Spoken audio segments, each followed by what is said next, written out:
À toutes nos adhérentes, bonjour à tous nos adhérents. On se trouve ici avec vous pour une autre vidéo, un sujet que vous avez réclamé, le sujet de la contraception en Tunisie en langue française. Voilà. Avec vous, Dr Basma Mouloud et Dr Narges Ben Ammar. On va essayer de vous assurer la version française sur les moyens contraceptifs. Alors, pourquoi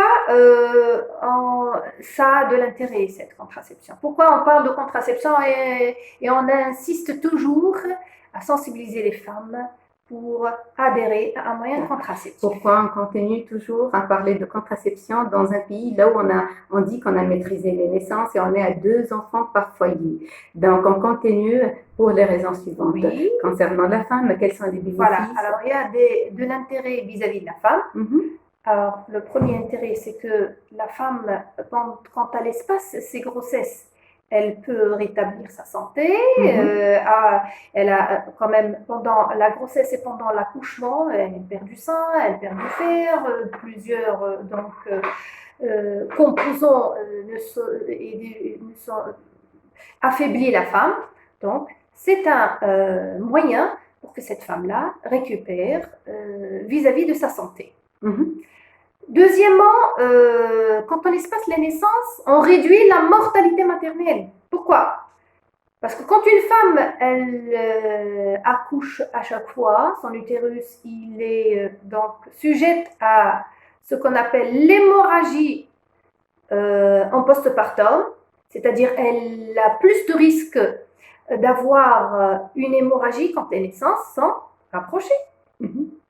Et ça, c'est le premier facteur, l'hémorragie du post-accouchement, c'est le premier facteur de mortalité maternelle.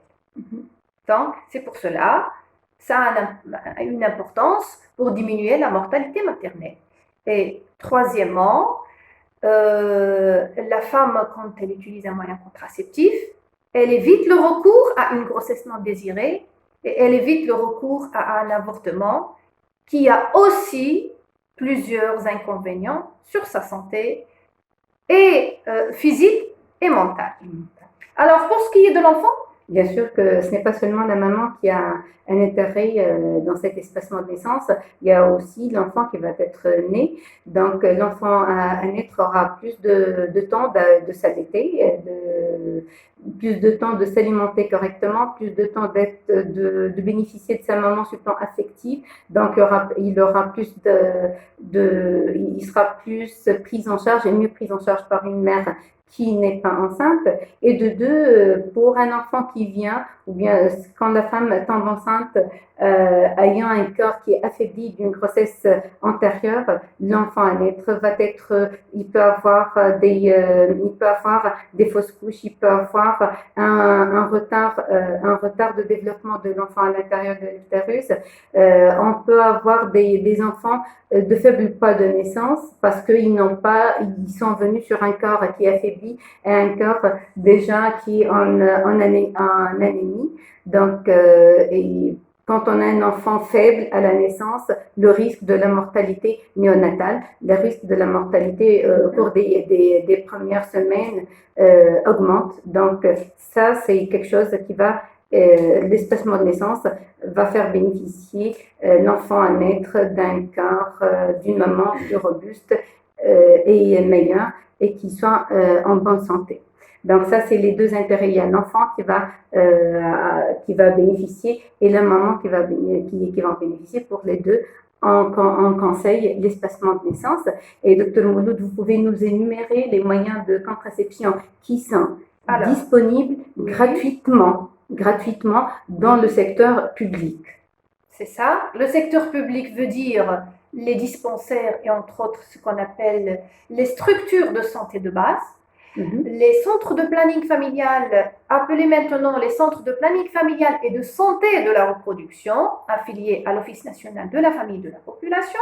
Là où nous travaillons. Voilà, ça c'est surtout le public, là où vous pouvez bénéficier d'une contraception gratuite. Et donc aujourd'hui, on va présenter que les moyens qui sont disponibles. Il y a d'autres moyens qui sont disponibles dans le secteur privé, mais nous, on va présenter seul ce qui est donnés gratuitement dans les centres de planning familial anciennement appelés, les centres de santé sexuelle et reproductive et les centres de soins de santé de base.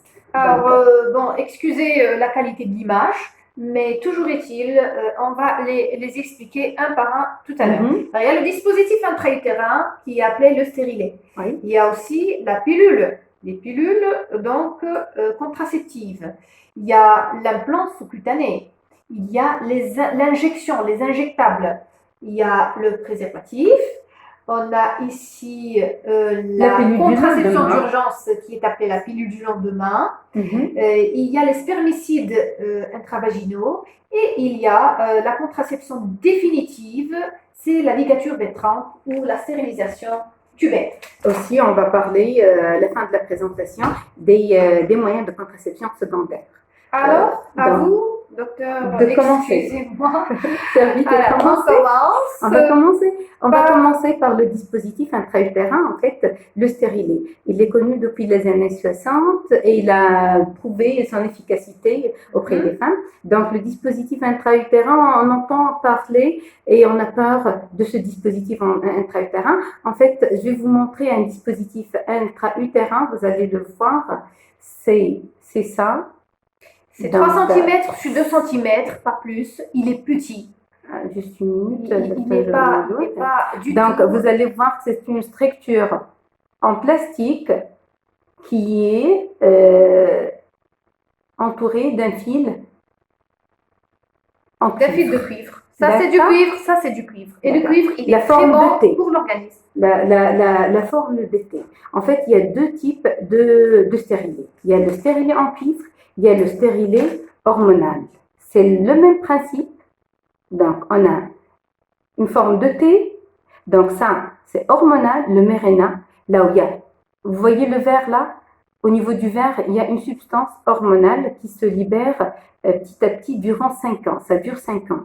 Le stérilet ou bien le dispositif intra-utérin en cuivre, ça peut rester jusqu'à 10 ans.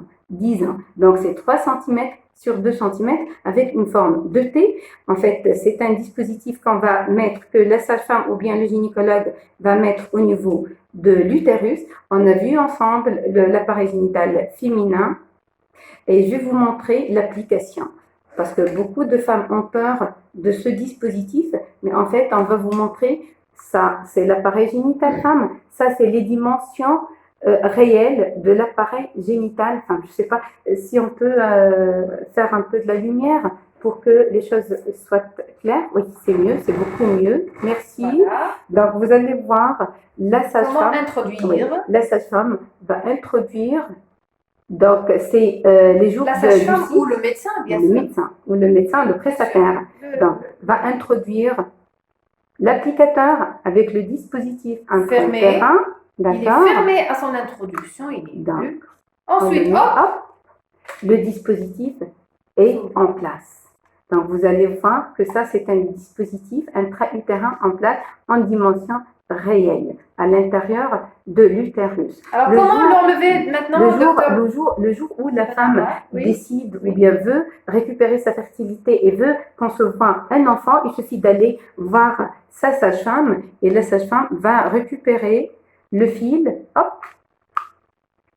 et ça s'enlève facilement. Ça s'enlève à tout moment du cycle et de préférence à l'insertion. On préfère l'insérer quand la femme a ses règles, d'une, pour qu'on soit sûr qu'elle n'est pas enceinte, et de deux, parce que le col de l'utérus est plus ou moins ouvert, parce que plus ou moins baignant, pour laisser le sang du cycle s'écouler. Donc, c'est un moyen très efficace. Dès qu'on le met, la femme pratiquement est en couverture, elle ne peut pas tomber enceinte. C'est un moyen qui dure jusqu'à 10 ans. Pas d'effet secondaire, à part quelques douleurs. C'est vrai, il y a des femmes chez qui on peut avoir un cycle qui peut s'allonger. Au lieu de 3-4 jours, elle peut avoir un cycle plus lent de 7-8 jours. Il faut surveiller un mois après l'insertion. Et le jour où la femme décide de l'enlever, elle récupère sa fertilité. Concernant le dispositif avec le cuivre, il agit par 2 mécanismes. Le cuivre va ralentir les spermatozoïdes, va tuer les spermatozoïdes, et la forme T, le plastique, va agir au niveau de l'utérus en empêchant l'anidation au niveau des parois de l'utérus. Simplement, d'une façon très simple, ça c'est le dispositif intra-utérin. Pour le mécanisme du Mirena, c'est un dispositif qui est très cher, qui est disponible sur indication de gynécologue. Il est imbibé d'hormones pour les femmes qui ont des cycles très lents avec des anémies. L'indication se pose par le gynécologue et ça dure 5 ans jusqu'à ce que le tube en hormones se vide et donc on le retire. Bien sûr, c'est sur indication du spécialiste gynécologue. Si vous avez quelque chose à rajouter, docteur Mouloud, concernant le DU? J'insiste sur l'indication. L'indication, elle est toujours posée par ou bien la sage-femme, ou bien le médecin qui reçoit la femme, et avec un entretien avec la femme pour dire que ça vous convient ou ça ne vous convient pas. Et ça, c'est pour tous les moyens de contraception. Oui, pour tous les moyens. Pour tous les moyens de contraception, oui. Il faut toujours aller chercher votre prescripteur, sage-femme, médecin ou bien gynécologue. Discuter avec. Et discuter et choisir parmi les moyens qui vous sont... qui convient. Qui vous convient. Donc, après le dispositif intra-utérin, je vous cède la parole pour parler de l'implant. Laissez-moi dire, c'est que en matière de stérilet ou dispositif intra-utérin, le plus utilisé, c'est le stérilet au cuivre. Tout d'abord, il est très efficace. Et secondairement, il est beaucoup moins cher que le second, et qui a vraiment ses indications. D'accord ? Alors, et il a prouvé son efficacité, le stérilet au cuivre. Et le jour où on le retire... Il a vraiment prouvé son efficacité, et il reste toujours le premier...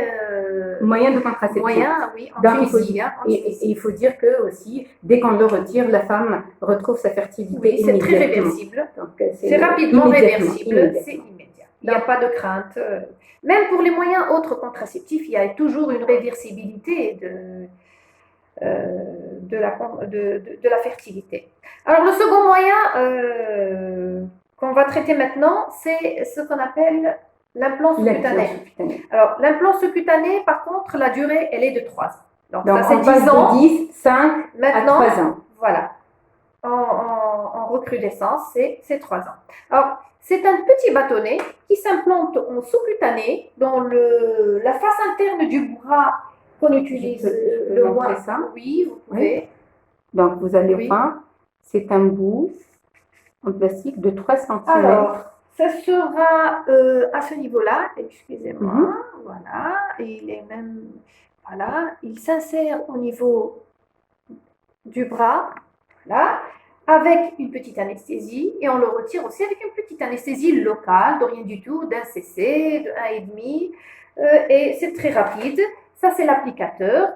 On appuie sur ce bouton-là et le bâtonnet s'injecte en sous-cutané et il est en Donc, c'est très facile. 24 heures après la mise en place, la femme est en couverture, elle est bien. Ça, on le met à tout moment de cycle, à condition qu'on ait vérifié s'il y a ou pas une grossesse.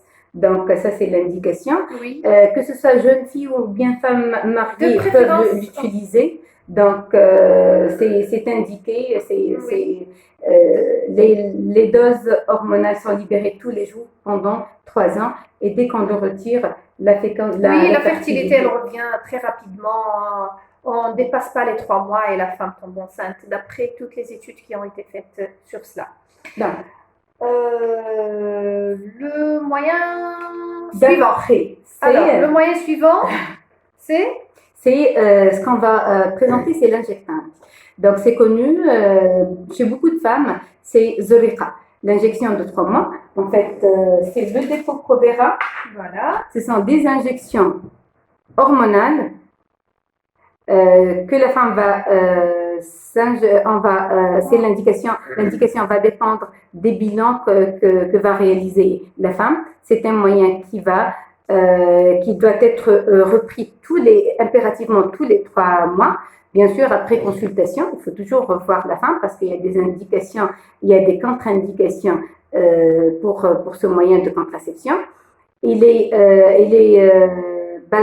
basé sur le principe actif, ce sont des hormones tous les 3 mois. Donc, parmi les effets indésirables de ce moyen-là, c'est que la femme risque d'avoir une aménorrhée. Donc, elle peut Qu'est-ce avoir... que ça veut dire, une aménorrhée? C'est ça, elle peut passer 3 mois sans avoir, Voilà. sans cycle. C'est l'arrêt des règles. L'arrêt des règles.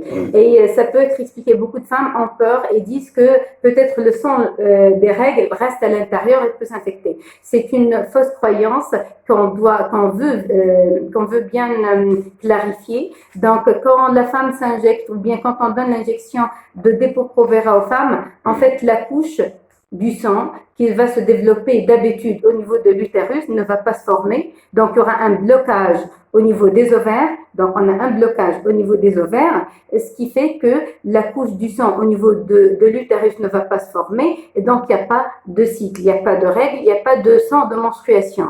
Et donc, les femmes qui n'ont pas de sang de menstruation, en fait, parce que ce sang n'a pas été constitué, la couche de l'endomètre n'a pas formé ce sang-là pour que la femme l'ait. Donc, il ne faut pas avoir peur. Il faut pas prendre cette contraception comme ça sans contrôle. Il faut se contrôler tous les 3 mois. Un suivi régulier avec un bilan sanguin. Voilà. Il ne faut pas dépasser 2 ans et utiliser les injectables. Allez, les injectables, il faut bien le retenir. Docteur Mouloud, juste avant de passer à la 4e méthode, je veux bien revenir sur l'implant en fait et dire quelque chose sur l'implant. Il y a des femmes qui, après avoir mis l'implant, si je peux dire, on a dit que c'est un moyen qui va durer 3 années, mais durant les 3 à 6 premiers mois, il y aura un petit effet secondaire chez quelques-unes. Ce n'est pas chez toutes les femmes, qui est le spotting. Ce qu'on appelle le spotting, c'est en fait un petit saignement quotidien. Et donc, la femme a toujours ce saignement et il y a beaucoup de femmes qui ont peur de ce saignement en continu. Et il y a beaucoup celles qui font leur prière ou bien celles qui ont un mari qui ne veut pas coucher avec une femme ayant une menstruation. Ce n'est pas un sang de menstruation. Elles peuvent consulter le prestataire, elles peuvent prendre un médicament et les choses rentrent dans l'ordre. Il faut attendre quand même entre 3 à 6 mois pour une adaptation de leur corps à cette dose minime de contraceptifs et d'hormones. Juste ça pour les femmes qui ont cet effet indésirable. On passe aux pilules qui sont les moyens les plus populaires. Oui, la pilule, elle existe depuis l'avènement de la contraception. Donc, on parle de pilules contraceptives. Alors, en fait, on a 2 types de pilules. Il y en a la pilule qui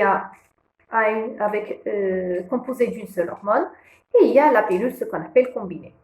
Alors, la pilule qui est composée d'une seule hormone, donc permettez-moi de vous dire le nom si vous voulez, connu sous le nom de Microval, ou bien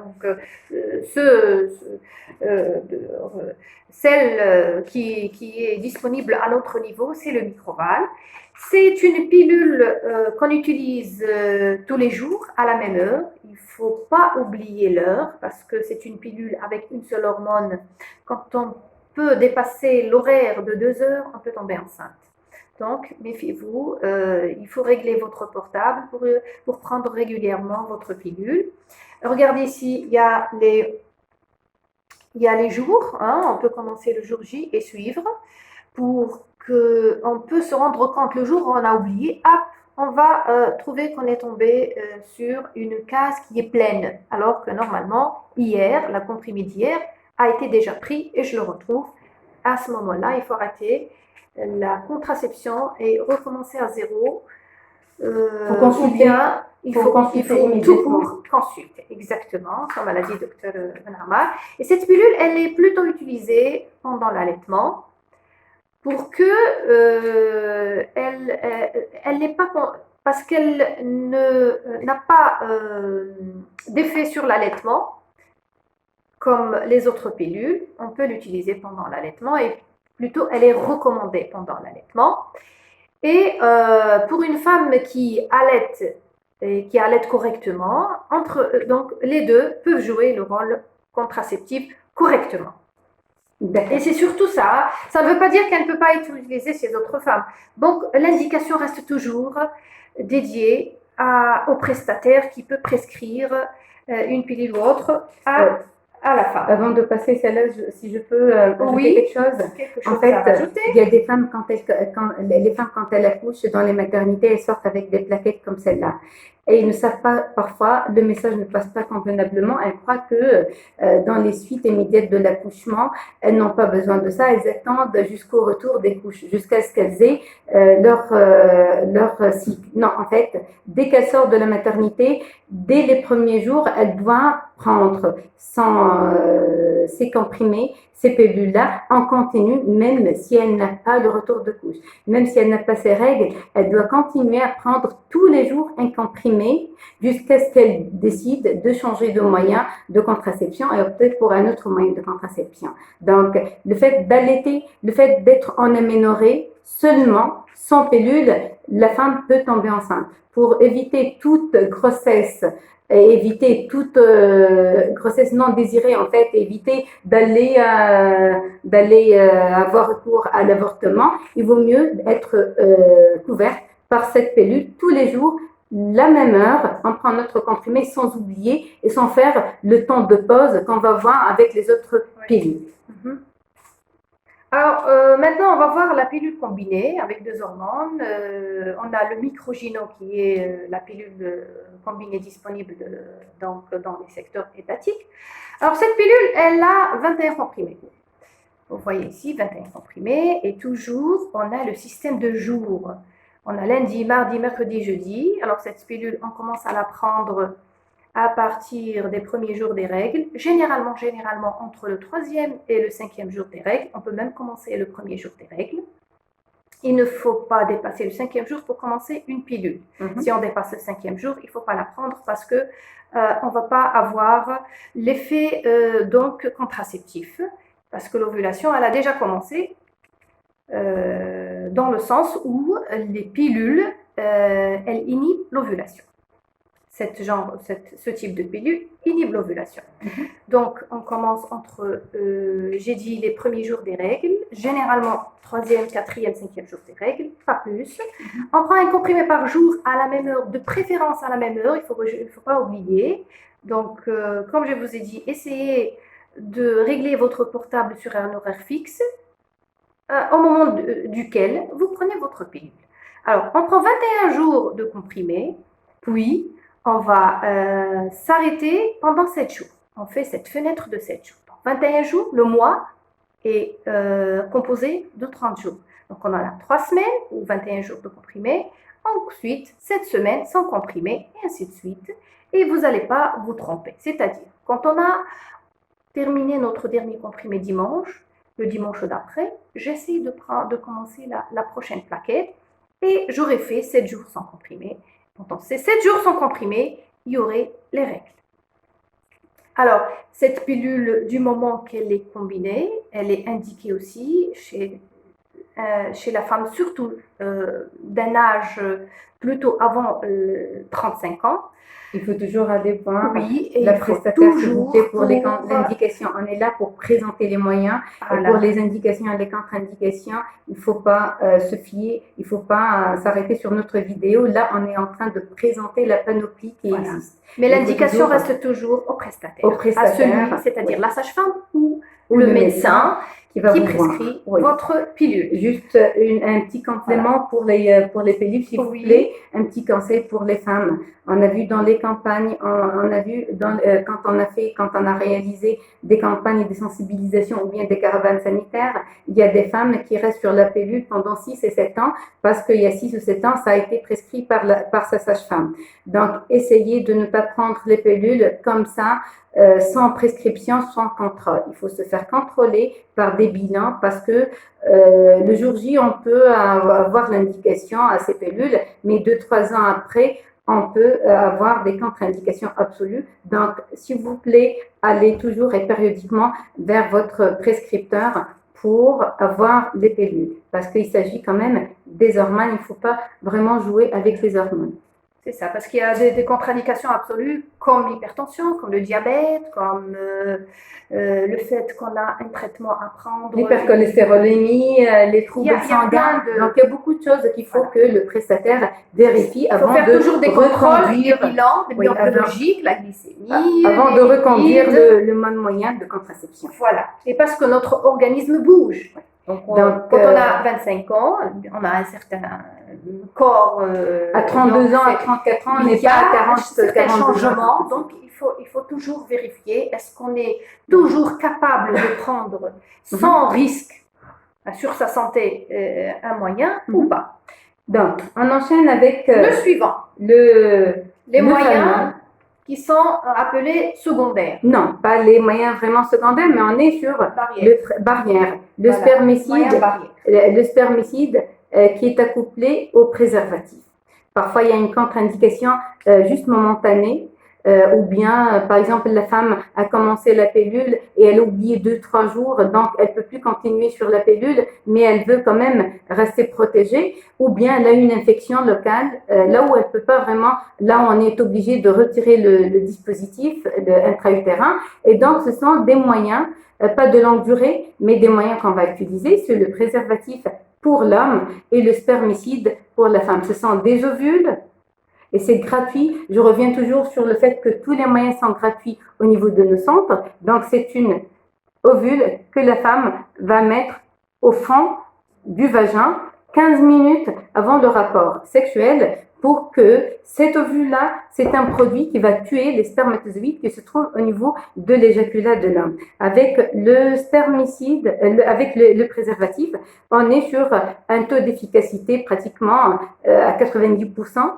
Associés, éviter de les prendre séparés, de préférence associés pour qu'on assure le maximum, qu'on soit protégé au maximum. Donc, après le spermicide et le préservatif, ce qu'on appelle en cas d'urgence. Voilà. En cas d'urgence. On va vous parler maintenant de la contraception, ce qu'on appelle d'urgence, ou la pilule du lendemain, comme le nom l'indique. C'est la pilule à prendre le lendemain d'un rapport sexuel qui est douteux. On doute que ce rapport peut engendrer une grossesse non désirée. Comme a dit Dr Ben Ammar, à la suite d'un rapport là où on est dans une période là où accidentellement on se retrouve devant une situation où on peut tomber enceinte. Alors, on a à ce moment-là recours à cette pilule du lendemain. C'est un seul comprimé qu'on avale à la suite de ce rapport sexuel, mais on ne dépasse pas pour la pilule Norlevo ce qu'on appelle 72 heures, et pour cette pilule qui est nouvellement commercialisée en Tunisie, Elawan, c'est ça, on ne dépasse pas les 5 jours, on prend ce comprimé juste après le rapport sexuel, et généralement, il va y avoir l'arrêt du mécanisme de la grossesse, et on va avoir les règles à la date prévue si on le prend tout de suite dans après les délais. Voilà. Il faut respecter Généralement, les délais. dans les délais. Il y a toujours cet pourcentage d'échecs, mais il faut essayer quand même d'utiliser ce moyen le plus rapidement possible. Je peux vous dire aussi que la pilule du lendemain, ce n'est pas un moyen contraceptif, c'est un moyen de sauvetage. Pourquoi ? C'est parce que la pilule, comme vous allez voir ici, elle est très hautement dosée en hormones. Donc, quand on a une pilule qui est très hautement dosée en hormones, on n'a pas le droit de l'utiliser fréquemment parce que ça a un effet sur, bien sûr, notre santé et notre cycle. Ça va perturber le cycle et ça peut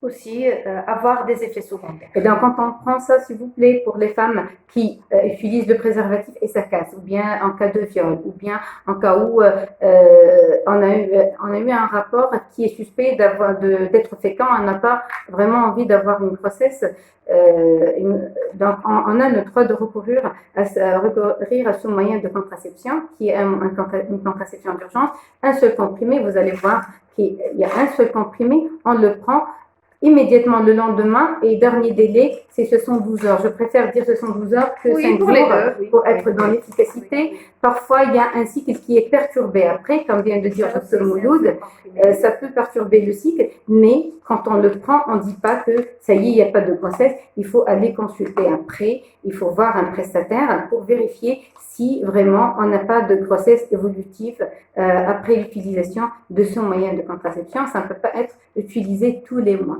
C'est vraiment accidentellement en cas de nécessité. Ce n'est pas un moyen de contraception courant.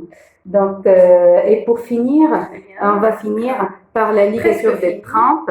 La ligature des trompes, on a dit, et sur l'autre vidéo, la vidéo de l'appareil génital femme, il y a les deux trompes.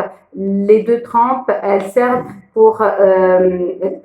à faire déplacer ou bien aider l'ovule le passage de l'ovule fécondé jusqu'à l'utérus. Et donc, le fait de faire une ligature, on va fermer de part et d'autre, donc avec un anneau ou bien en coupe ou bien en suture, et il n'y a plus de passage. Donc c'est un moyen qui est définitif, qui est irréversible. Donc les femmes qui n'ont plus besoin d'avoir des enfants, donc les femmes qui n'ont plus besoin d'avoir des enfants, c'est un moyen qui est irréversible.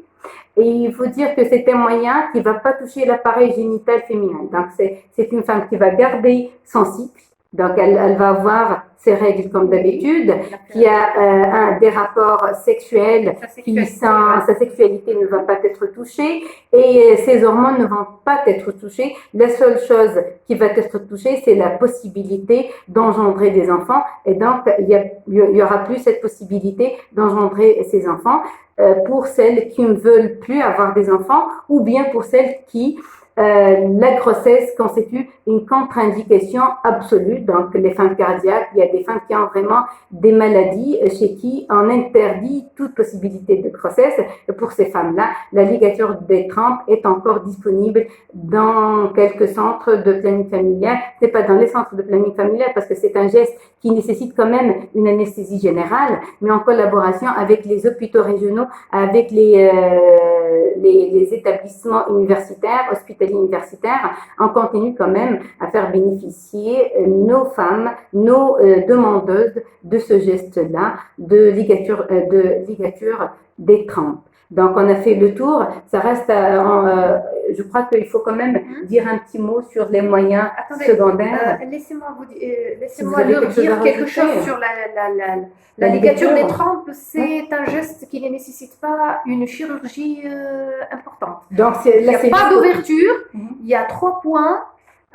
À travers ces 3 points, le chirurgien va rentrer. Il va suturer les 2 trompes. Il ressort avec 3, c'est ce qu'on appelle donc 3 points de suture, donc 3 trous. Je crois, Dr Mouloud, il y a beaucoup de femmes qui ont été ligaturées. Donc là, depuis les années 60, il y a des femmes qui ont été ligaturées et on sait bien qu'il n'y a pas de cicatrice qui a arraché, donc il n'y a pas d'ouverture. C'est quelque chose qui se fait sous anesthésie générale, qui est un acte très anodin. Donc pour finir, on va finir sur les moyens secondaires de contraception. Voilà. Donc, qu'est-ce qu'on appelle moyen secondaire? Moyen secondaire, ça veut dire que c'est un moyen qui peut être utilisé, mais qui n'est pas quand même très efficace. Entre autres, l'allaitement maternel. L'allaitement maternel est un moyen secondaire qui peut être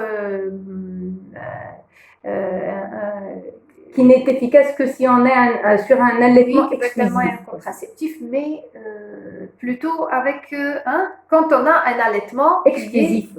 Donc, quand on dit ça veut dire un allaitement exclusif? Un allaitement exclusif au sein, et qui peut avoir un effet contraceptif. Oui, voilà. C'est être sur seulement le sein. Donc l'enfant ne boit même pas l'eau. Donc quand on donne fréquemment le sein jusqu'à ce qu'il se vide à l'enfant, fréquemment, donc c'est maximum 2 heures entre les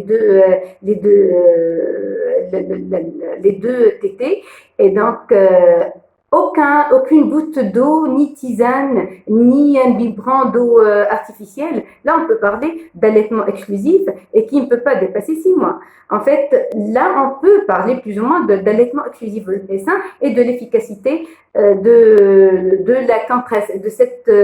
l'allaitement comme moyen de contraception. Mais on sait bien que ce n'est pas le cas. Et donc, dès qu'on introduit même un peu d'eau, on n'est plus sur un moyen efficace.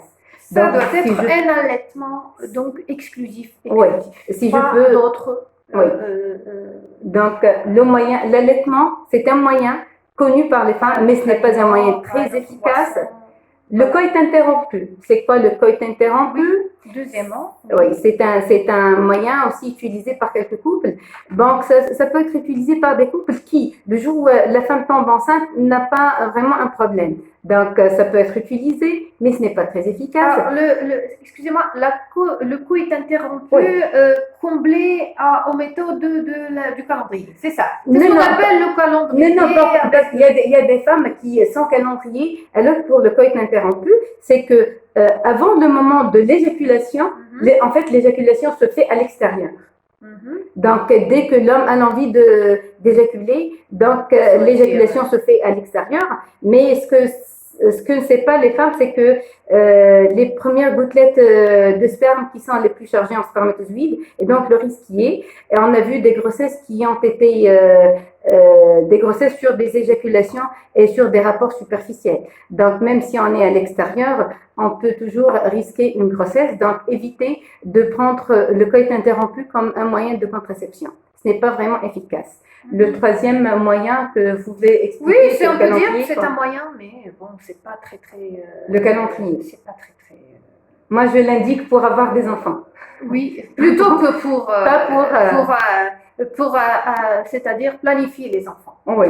Alors, le calendrier, le fameux calendrier qu'utilisent beaucoup de femmes. Alors, ce calendrier nécessite d'abord un cycle régulier, vraiment régulier, de 30 à 28 jours. C'est pas 30 à 28 jours. Ou bien tout le temps, c'est 28 jours.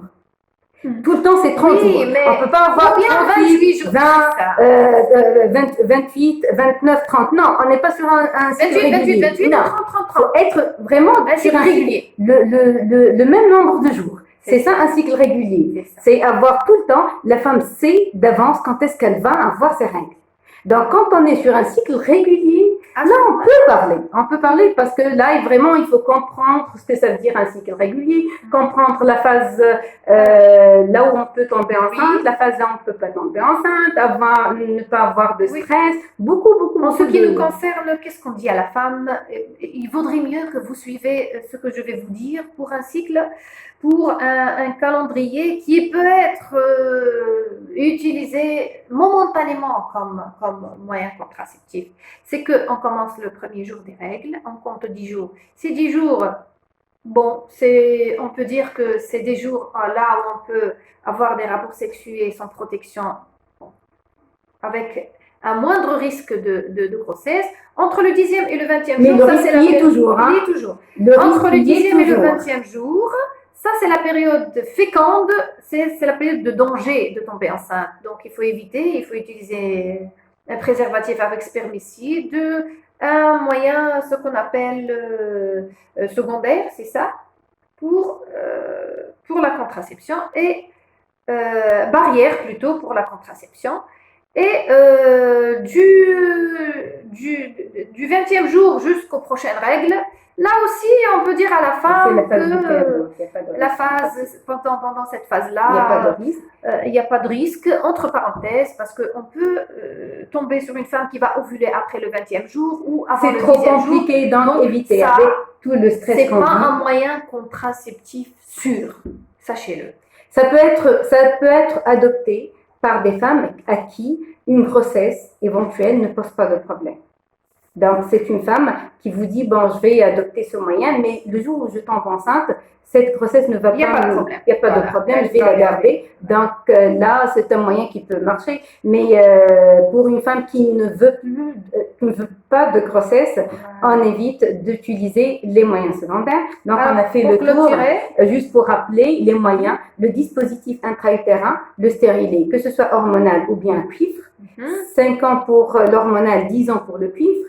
L'implantant, c'est 3 années d'efficacité. On est efficace 24 ans après l'avoir mis. Après, on a l'injection. On passe à 3 mois. Tous les 3 mois, un contrôle et son injection. Après ça, on a la pilule avec les 2 sortes. Pour celles qui allaitent et pour celles qui n'allaitent pas, le message c'est tous les jours, à la même heure, on prend notre comprimé. Si on oublie 2 jours, on va consulter notre prestataire parce qu'on n'est plus couvert par ce moyen de contraception. Suite à ça, on a les spermicides et le préservatif en combiné ensemble pour qu'on soit efficace. Et pour finir, avant de finir, la pilule du lendemain, c'est en cas d'urgence, ce n'est pas un moyen de contraception qu'on va utiliser tous les mois. Et la ligature des trompes, c'est le moyen irréversible et c'est définitif s'il y a une contre-indication à la grossesse ou bien la femme a des critères qu'elle doit remplir et qu'elle ne veut plus d'enfants, qu'elle a un certain âge, un nombre d'enfants chez qui désire vraiment d'arrêter toute activité reproductive. Donc, merci pour nous avoir suivis. Merci pour toutes vos remarques qu'on a eues sur les 2 pages. La page ONFP, rien à vous répondre. Et la page docteur Nargis Panama.